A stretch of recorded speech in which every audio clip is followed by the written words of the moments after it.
Welcome back to Vinny's Aquatics. Thank you everybody for joining me today as I give you an easy, free DIY way to save the world. Alright, maybe not save the world, but we can help out the bees. Now we all know that bees produce honey, which is good for improving your health weight management, countering allergies, being a natural source of energy, and for healing wounds. But there is a difference between raw honey and regular honey. Raw honey is only strained before it's bottled, which means it retains most of its beneficial nutrients and antioxidants that it naturally contains. On the other hand, regular honey is processed, and like everything that's processed, they mess it all up. So if it was me, I would stick with raw honey.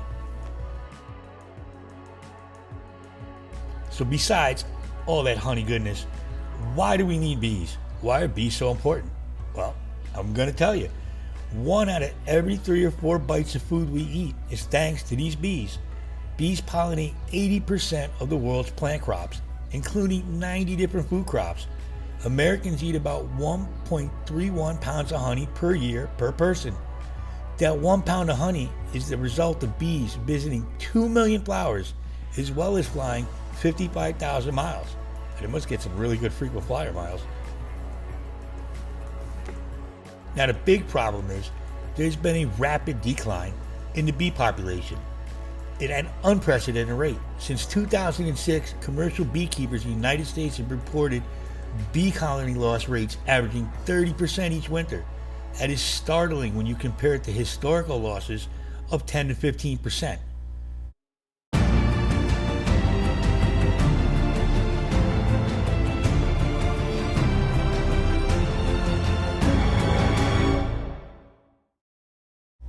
Hey, do me a favor, hit that like button, hit that subscribe button, smash the notification bell. You might just help save the world. So you may ask me, Vinny, what's going to happen if bees go extinct? Well, it's not going to be a zombie apocalypse. But I tell you what, it's going to be pretty close. Bees are important for so many reasons. So what would happen if they go extinct? Well, number one, it would destroy the world's ecosystem and the extinction of other animals. The extinction of bees would lead to a disaster of the world's ecosystem balance. Number two, it would be a disappearance of food products. The extinction of bees might not be the end of mankind, but it would cause widespread hardship. It would be, number three, an increase in alternative food prices. Number four, a decline in cotton production, and it goes on and on.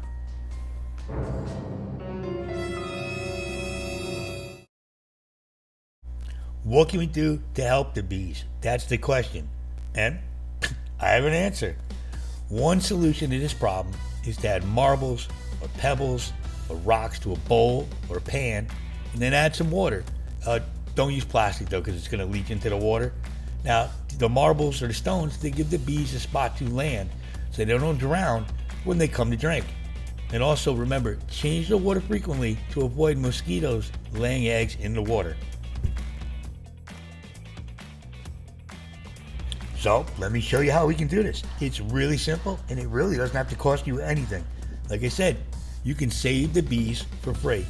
So I'm just gonna walk into the back of my shop, into the parking lot. Here are the famous rocks from the box of rocks. Nice, dumb. Why do I keep doing that? So I'm just gonna grab a whole bunch of rocks. I'm gonna bring them in, wash them out in the sink, rinse them off. Make sure they don't have anything nasty on them because, well, they are in a parking lot.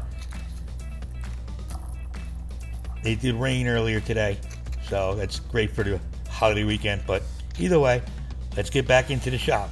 I'm going to rinse everything off, and here we are. So we need our rocks, pebbles or marbles. Marbles look really nice too.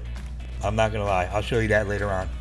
Here's the rocks I took from outside, and a non-plastic bowl. I don't know if I'd use a metal bowl either, it might heat up a little too much. And of course, clean fresh water. So all I'm going to do, I guess, is take my time. I'm going to walk over. I'm going to start laying the rocks down.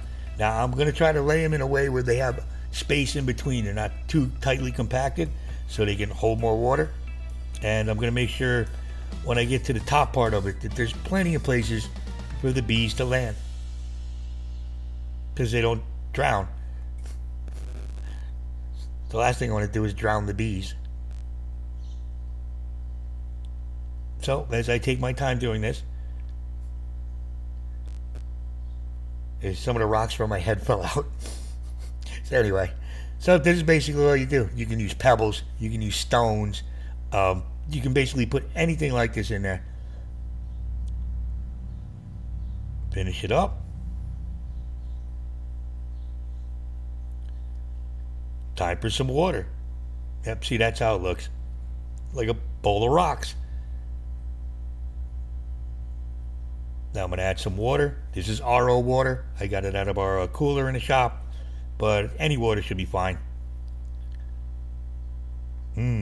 That's some good H2O. And there you go. Simple as that. You just put this outside. You remember to change the water once or twice a week. And you're going to do your part to help save the bees. What amazing creatures. I know. When you get stung by one, that's not what you're thinking. Cover Winkler in bees. You can do it. But they do serve a very important purpose. See, now here's a couple more examples. Here you have one with marbles. Here's another one with some marbles. I like the frog. That's a nice little touch. Here's another example. There's many ways you can do it. Alright, everybody. I know that didn't have anything to do with fish, but sometimes I just think if we can all do a little bit to help save our environment, things we can do, especially to save the bees. I know, as much as the sting hurts, they're very valuable to us. And to get to be honest, people are stupid. We do really dumb things to our environment. It's time to change that. So, I hope you learned it. I hope you go out and you make your own DIY. I can't even say it. So, your own DIY bee water bowl. And you do your part for the environment. Thank you for joining me. And I can't wait to see you next time on Vinny's Aquatics. Woo! Oh, it's a bee hydrator. That's what I meant to say. A bee hydrator. Sometimes I amaze myself.